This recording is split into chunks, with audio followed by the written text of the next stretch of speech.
Sama! Mama! Balik na tayo! Kuya, balik mo na! Hindi. Kuya, diretso mo. Mama!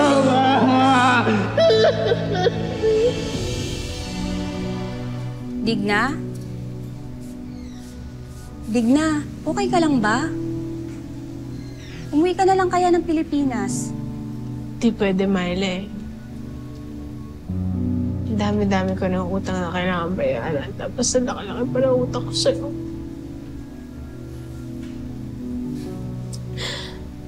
Mahila, may special child ako. Baka pwede mo akong i-refer sa ibang mga kababayan natin o kaya yung mga...